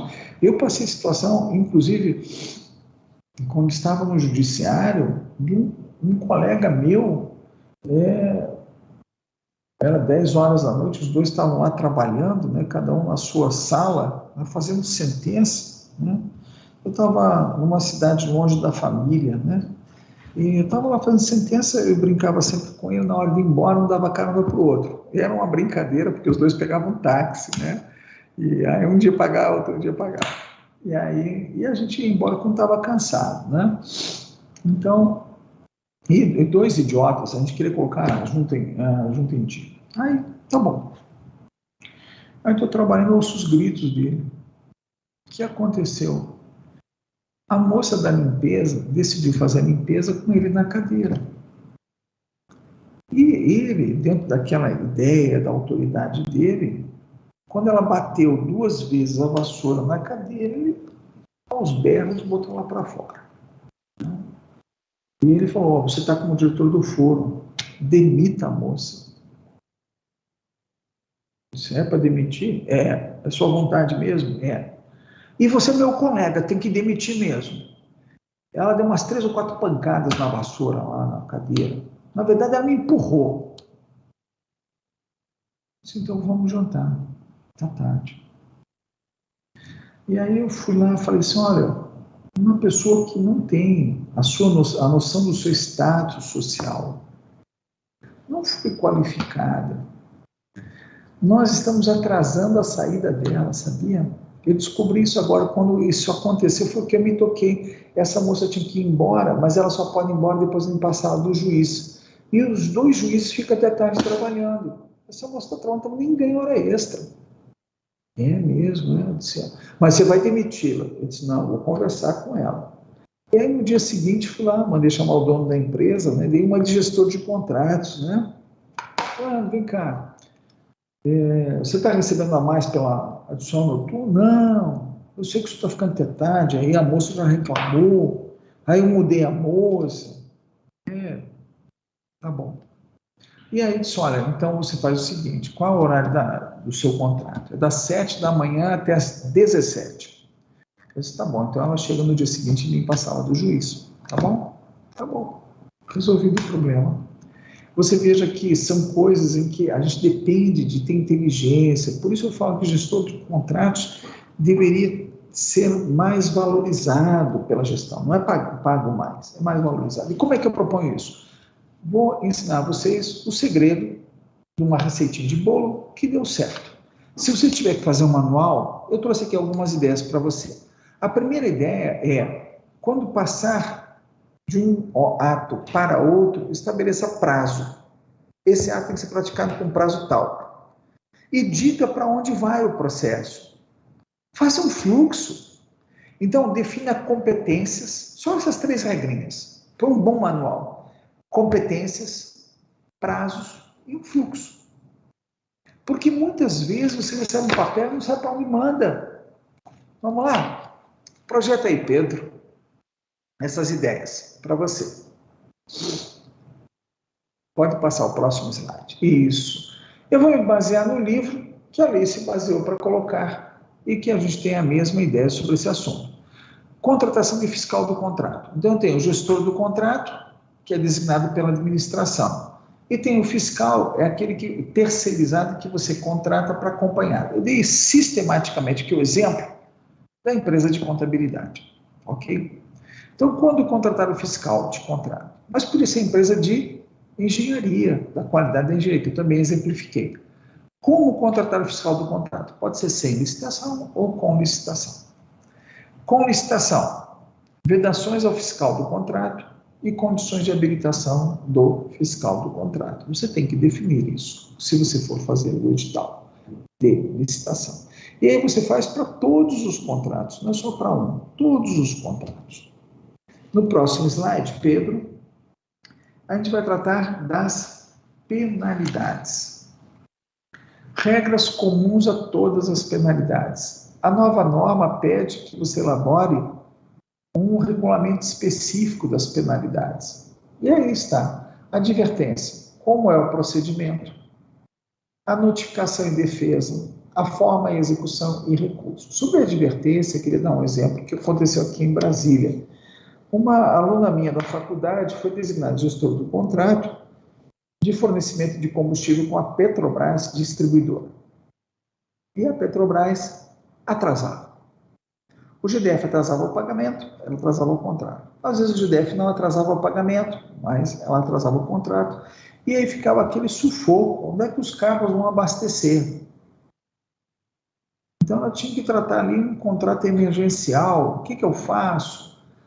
Eu uso dispensa pelo valor, mas é no exercício financeiro. Então eram muitos problemas. E ela chegou para mim, professor, eu vou aplicar advertência. Eu disse, perfeitamente. No meu entendimento, coloquei no manual, a advertência é quem aplica o gestor do contrato. E quando eu fui fazer isso, redigir o manual, eu fiquei surpreso, né? Por quê? Porque disseram que você está dando muito poder para o gestor do contrato. Ora, muito poder por quê? Estou fazendo um bilhetinho aqui, ok, perfeito, está ótimo. Nós já vamos encerrar aqui. Então, a advertência é muito poder. Mas é um poder mínimo necessário. Ok? Multa. Também coloque lá qual é o procedimento, notificação e defesa, os valores de multa e a gradação, forma, execução e recurso. No Estado do Maranhão, eu redigi o decreto do Estado de Maranhão sobre penalidades, né? E você pode se basear.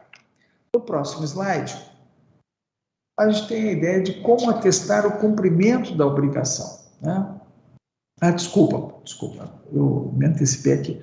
Exatamente esse aqui, ó. Suspensão do direito de licitar e contratar, procedimento, notificação e defesa, forma, execução e recurso, declaração de individualidade, procedimento, notificação, recurso, forma de execução. Escreva sobre isso. Detalhe, no manual a gente detalha. O próximo slide, atestar o cumprimento da obrigação. Como é que você atesta? Como é que é essa forma? Como deve ter o conteúdo da fatura? Verificar a execução descentralizada, porque tem contratos que são executados em unidades separadas da administração. Por exemplo, uma Secretaria de Educação tem várias escolas. No final do mês você recebe uma fatura atestando que a empresa trabalhou em todas as escolas. Então você pode ter vários gestores de contrato, que é uma equipe, como está agora na nova lei. Naquela época, em 2005, a gente já previu isso. Atestado com nota técnica, quando você tiver um fiscal ajudando você, faz uma nota técnica. E prazo para atestar e pagar. Nós colocamos isso no manual. Próximo slide, vem a nossa cereja do bolo. Formulários.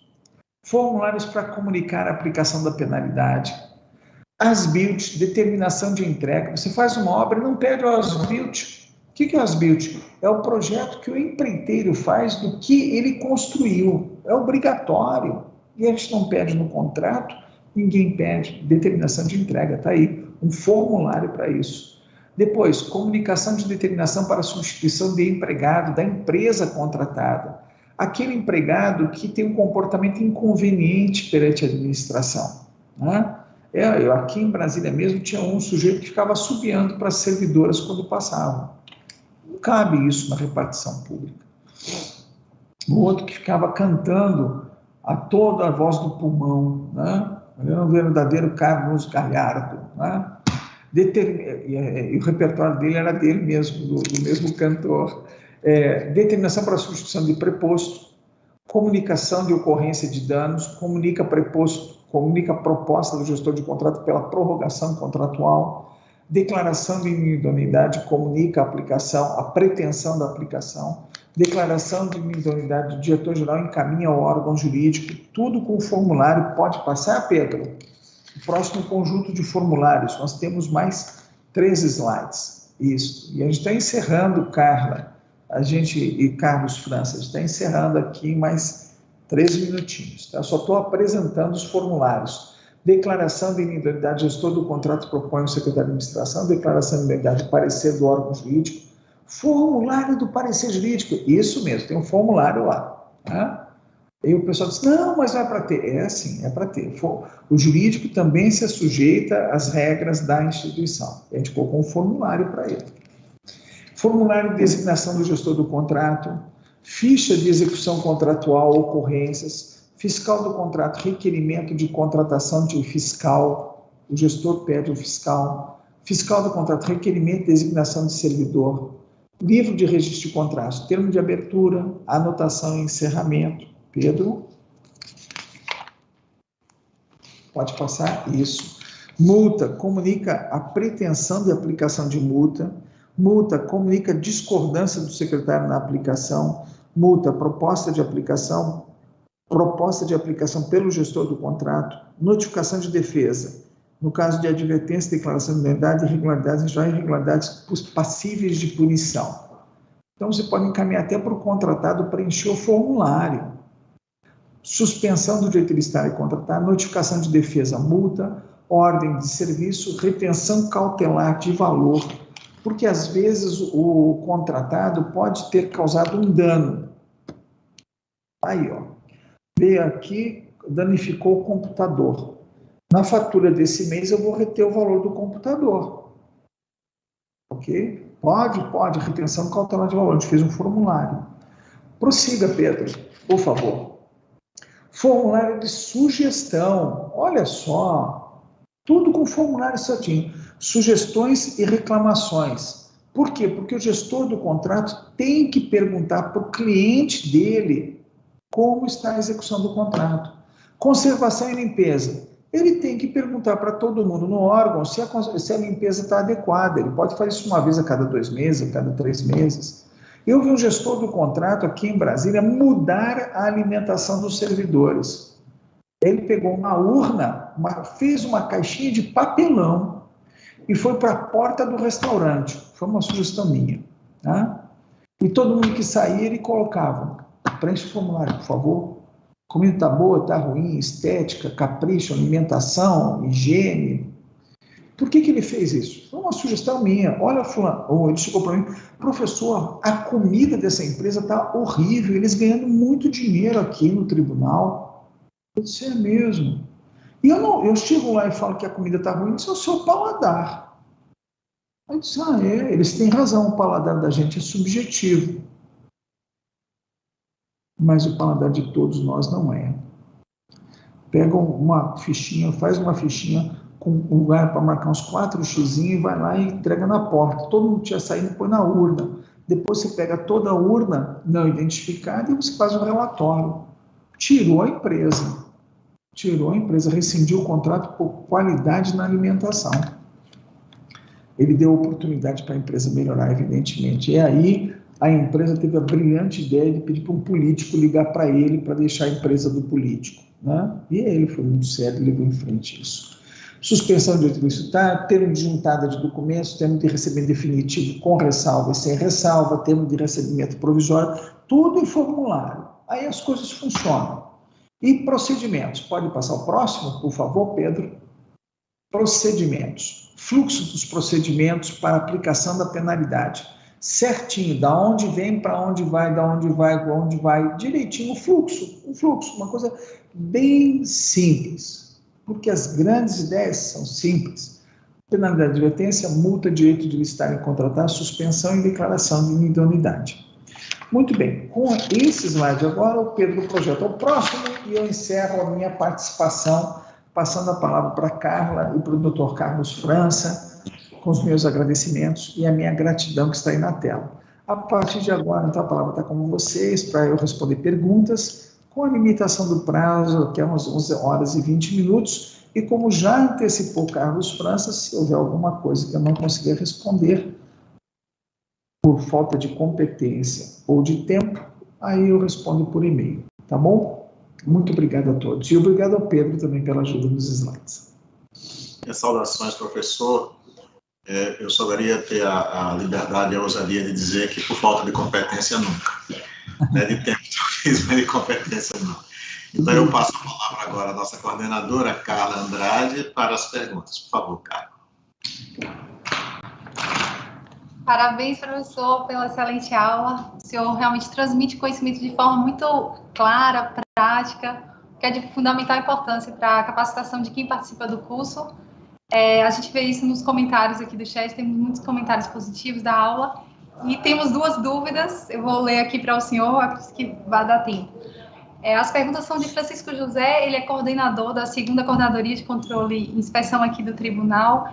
Ele pergunta se o gestor e o fiscal do contrato podem ser o mesmo, ou obrigatoriamente tem que ser pessoas distintas em razão do princípio da segregação de funções. Ótima questão, Carlos José. A ideia é que você tenha pessoas distintas, mas não precisa ter os dois. Não precisa ter os dois. Por exemplo, um contrato, como eu brinquei com vocês, com a editora Fórum, basta o gestor do contrato.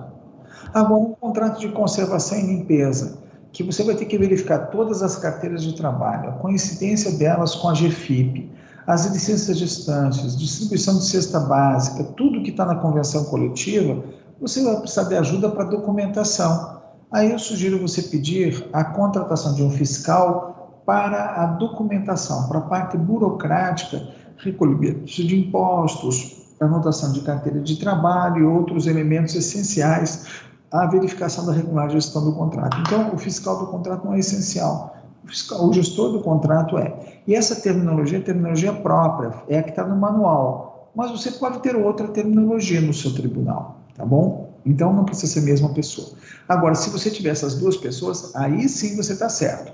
Princípio da segregação das funções. Cada um, você vai escrever a função que cada um exerce. Carla Andrade. José pergunta ainda se, constando do contrato, cláusula designando o fiscal e o gestor do contrato, mesmo assim serão necessários os atos de designação com a respectiva publicação? Professor, antes que o senhor responda, professor, sim. Eu só queria pedir a Carla que, se tiver mais alguma pergunta, Carla, você mande por e-mail, porque não, nós vamos... Pergunta. Só tivemos esses dois nós vamos ter um encerramento ainda e o professor Jacobi tem um prazo de até 11h30. Então, caso surja mais alguma coisa, alguém tem mais interesse, ele manda por e-mail e Carla encaminha. Então, por favor, doutor. Ótimo. Muito bem, muito obrigado pela coordenação, Carlos França. Carla Andrade e Carlos José. A questão é simples, você pode também nomear por simples apostila no contrato. Eu sugiro apostila no contrato, mas tem gente que coloca um termo de contrato. Qual é o problema do termo de contrato? O servidor se aposenta, morre, não é mais gestor do contrato, você tem que mudar o contrato. Então, a minha sugestão, como é ato unilateral da administração, é sempre fazer por mero apostilamento. Tá? E aí é fácil você mudar o gestor do contrato, ok? Com essa pergunta, então, com essa resposta, então, Carla Andrade, eu encerro a minha participação aqui, também. Estou agora toda à disposição de ouvi-los. Muito obrigado. Obrigada, professor. Eu vou fazer um breve agradecimento, porque eu não quero tomar o tempo de doutor João, procurador que vai fazer o encerramento aqui, mas eu não poderia deixar de agradecer pela excelente aula. Foi uma aula bastante aguardada, não só pelo tema, mas porque era o professor Jacobi. Quem trabalha na área, que é o público-alvo do curso, conhece o professor Jacobi, que é uma referência no direito administrativo brasileiro, no tema licitações e contratos, um renomado professor, escritor, advogado. Então, queria só dizer que é uma honra sempre para a Escola de Contas José Amado Nascimento ter o senhor ministrando cursos aqui.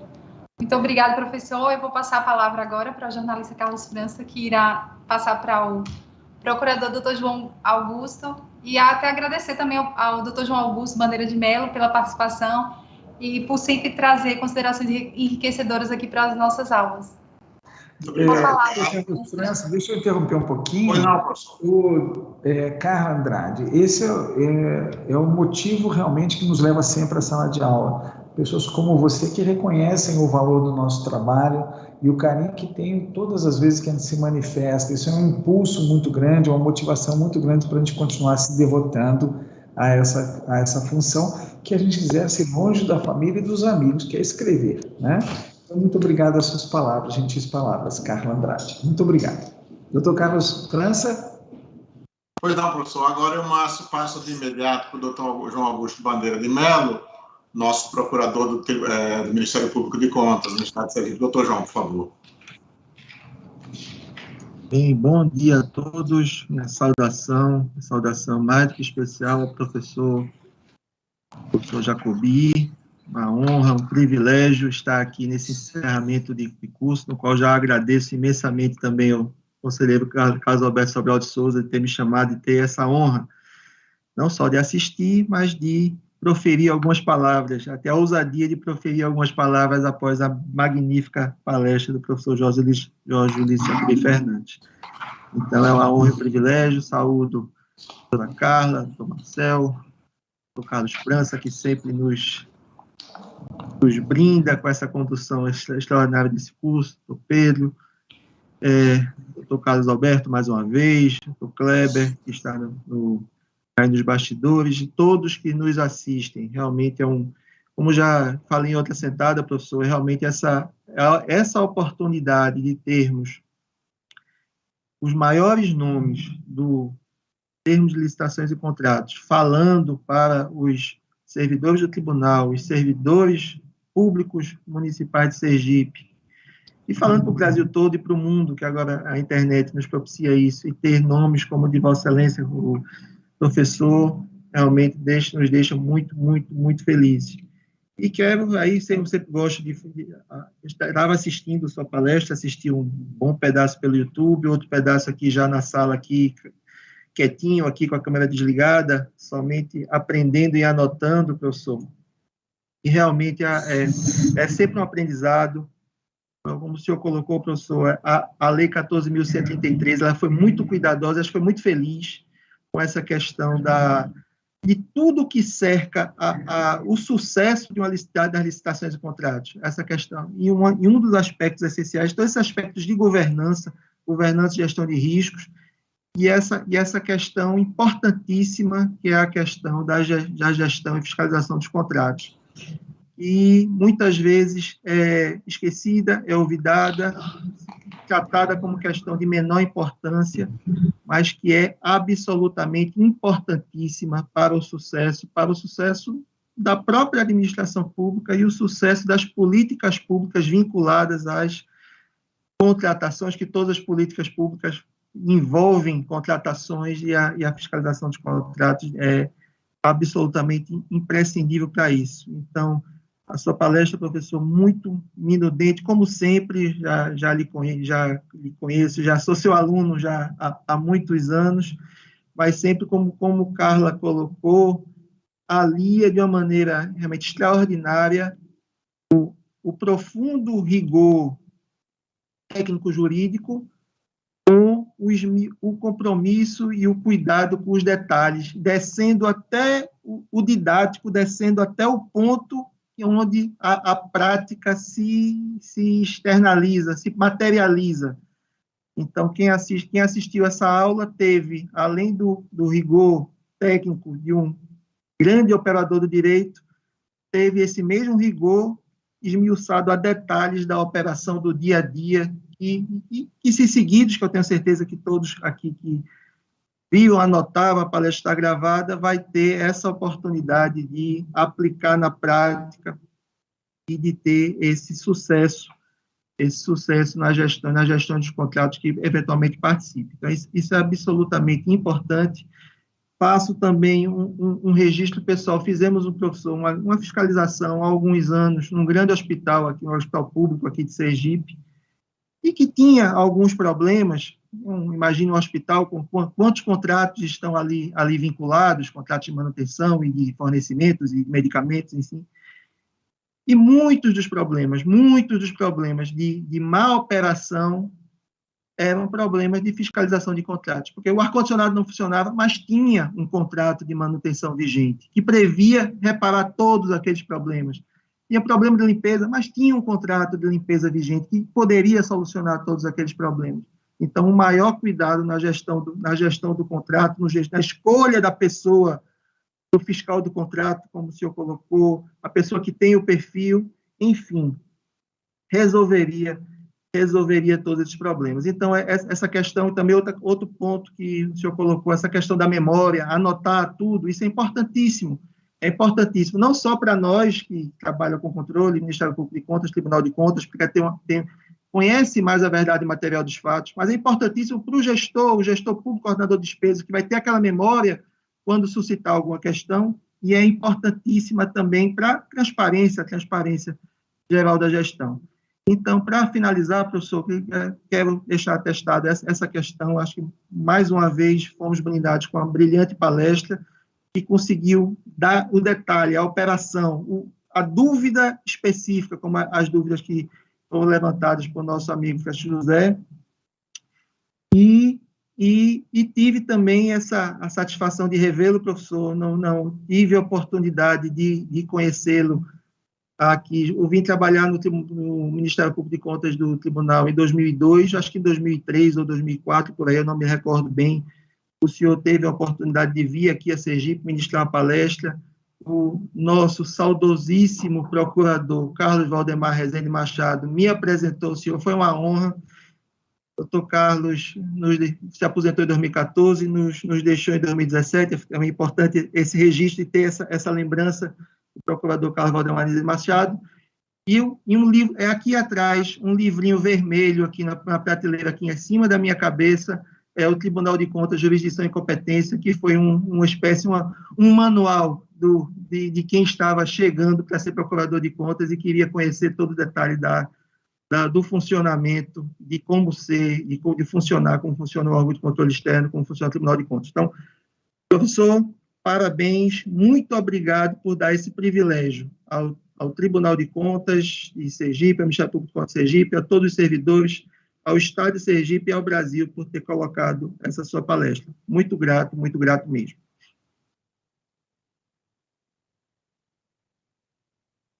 Professor Jacobi, se o senhor quiser dizer alguma coisa ainda, fique à vontade, por favor. Muito gentil, doutor Carlos França. Eu queria, sim, me sentir na obrigação de agradecer ao doutor João Augusto, dizer que nós temos mais coisas em comum do que o senhor imagina, né? A primeira delas é a amizade por Carlos Valdemar. Ele nos deixou, mas continua nosso amigo na crença que eu tenho, né? E então eu acredito que isso nos une. Mas também o senhor fez o curso de engenharia eletrônica completo. Eu comecei a fazer engenharia química, né, aos 18 anos de idade e direito ao mesmo tempo, né? É outra coisa que nos une.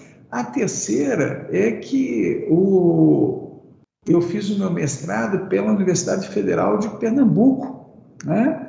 Lá com João Adeodato, né? O famoso João Adeodato, outra coisa que nos une, né? E, finalmente, essa obra que o senhor apontou na estante, que eu costumo dizer aos meus amigos, é o livro que eu queria ser lembrado o dia que eu partir, porque é o livro que representa a minha devoção aos tribunais de contas. Eu não me aposentei no Tribunal de Contas, né? Como o doutor Carlos França anunciou, né? Eu me dedico à advocacia e ao magistério, mas realmente eu acredito muito na instituição, né? Nas instituições dos tribunais de contas, né? Então nós estamos muito unidos aí, eu fico muito agradecido e comovido com as suas palavras. Doutor Carlos França, muito obrigado. Doutor João Augusto, obrigado. Muito obrigado, professor Jacobi. É uma honra muito grande. Carla já falou, né, Carla? Mas eu não vou prosseguir, eu vou apenas agradecer ao senhor gentilmente por sua palestra, por sua participação, agradecer a todos e pedindo licença a Carla, apenas para as informações finais.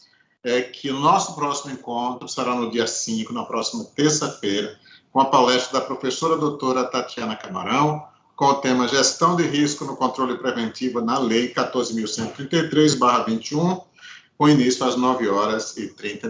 Muito obrigado a todos e até a próxima.